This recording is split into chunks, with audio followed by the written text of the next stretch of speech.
Hi, I'm Kenneth, and this is Common Hawthorne. Welcome to my channel, or welcome back. Today I'm going to talk a little bit about something that I've seen a couple of different places online, mostly among the tarot community, which is conversations about how do you center yourself or how do you ground yourself. And I think it's really important to make a distinction between being grounded and being centered. And I learned this in a religious context, and so I think I'm going to use a little bit of a spiritual vocabulary at first, and then I'm going to show some tarot cards that I picked to maybe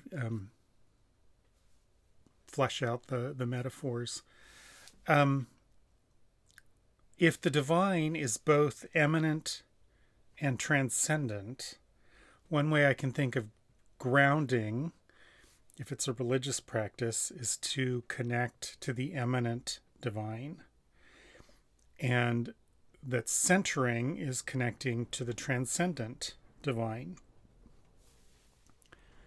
So when we ground ourselves, we feel our butt on the chair, we feel our feet on the floor, we feel our breath.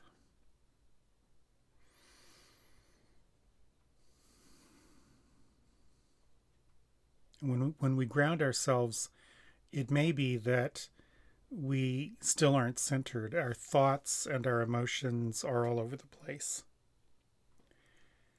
So when we bring our attention into our heart space, we can become centered. We could think of it as becoming focused. Well, and it's also possible to be intensely focused on some internal reality, but to be unmoored from our body and from where we are and from a deep connection to something that will give us stability. So I have the This Might Hurt tarot deck here, and I've just gone through and I've picked out some majors. So here's the Fool. The Fool might be centered, might be grounded, might be neither.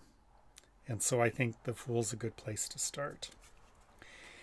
And then some cards that to me indicate being centered but not necessarily grounded. The Chariot, look at that balance. That is an internal dynamic, but the Chariot could actually be rushing off into something that's not practical. But the Charioteer does need to have that center like a dancer would.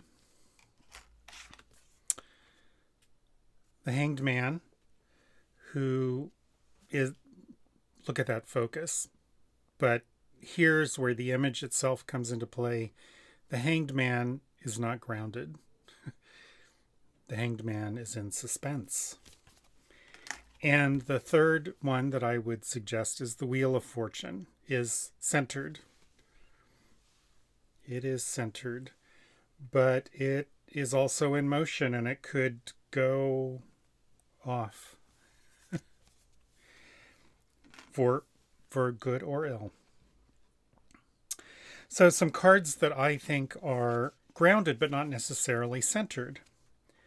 This might surprise you, the Magician, but look at all these things just floating around. The Magician looks like they are really standing firm. They have tools at their disposal. But if they can't be focused, they will be the juggler. They will be the charlatan of the old style decks. The Devil, I would say the Devil's pretty grounded, right there in body, flesh, sex, but might lack self-awareness or a connection to something deeper, broader than oneself.